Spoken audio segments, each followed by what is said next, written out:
National Weather Service in Chicago has issued a severe thunderstorm warning for eastern Will County in northeastern Illinois, central Lake County in northwestern Indiana, until 7:30 p.m.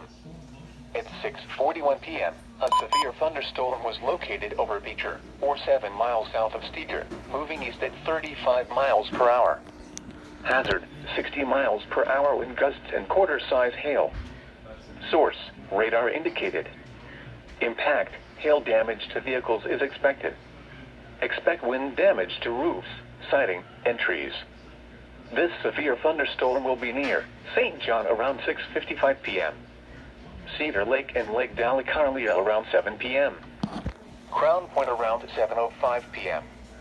Lakes of the Four Seasons and Winfield around 7:15 p.m. Including the following interstate: Indiana Interstate 65 between mile markers 242 and 255.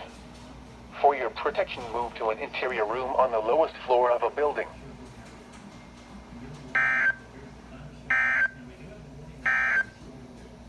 A tornado warning.